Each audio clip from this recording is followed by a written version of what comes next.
Rohan, sir मुझे पहचाना? कौन? रोहन, मैं आपका स्टूडेंट 30 साल पहले का।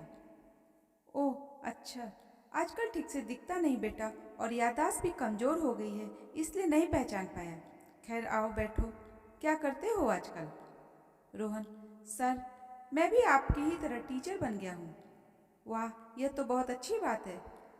लेकिन आज यहाँ कैसे आना हुआ? रोहन, सर ऐसे तो मुझे बहुत सारे अध्यापकों ने पढ़ाया है, पर आपको मैं कभी भूल ही नहीं पाता।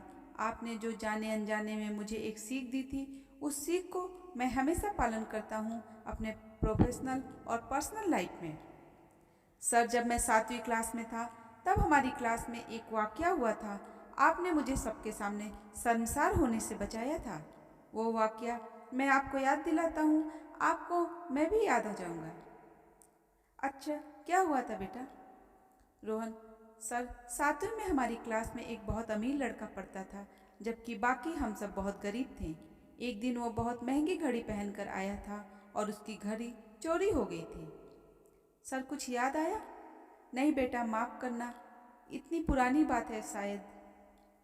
रोहन, कोई बात नहीं सर, अच्छी सीख देने वाले हमेशा भूल ही जाते हैं, पर जिसने उस अच्छी सीख को अडॉप्ट किया है वह कभी नहीं भूलता। सर उस दिन मेरा दिल उस घड़ी पर आ गया था, और खेल के पीरियड में जब उसने वह घड़ी अपने पेंसिल बॉक्स में रखी तो मैंने मौका देखकर वह घड़ी चुरा ली थी। उसके बाद आपकी क्लास थी, उस लड़के ने आपके पास घड़ी चोरी होने की शिकायत की। आपने कहा कि जिसने भी वो घड़ी चुराई है उसे वापस कर दो, मैं उसे सज़ा नहीं दूंगा। लेकिन डर के मारे मेरी हिम्मत ही ना हुई घड़ी वापस करने की।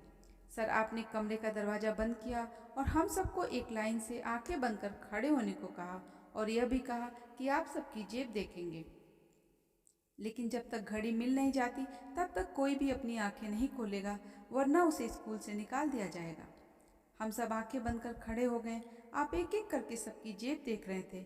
जब आप मेरे पास आए तो मेरी धड़कन तेज होने लगी। मेरी चोरी पकड़ी जानी थी। अब जिंदगी भर मेरे ऊपर चोरी का ठप्पा लगने वाला था।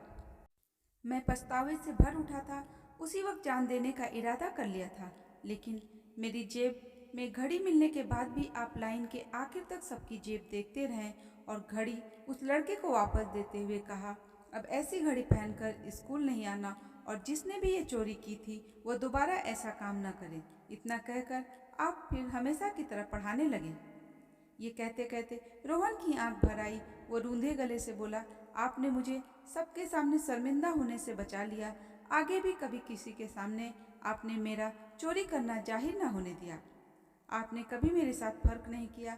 उसी दिन मैंने तय कर लिया था, मैं आपके जैसा टीचर ही बनूंगा। सर, हाँ हाँ बेटा, मुझे याद आया। सर की आंखों में चमक आ गई।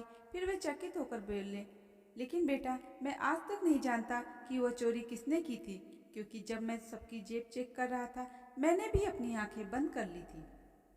दोस्तों, मेरा ये मानना है शिक्षा की संस्कारों के निर्माता होते हैं। सभी शिक्षकों को मेरा सादर प्रणाम। ये छोटी सी कहानी आपको पसंद आई हो तो वीडियो को लाइक शेयर और सब्सक्राइब जरूर करें।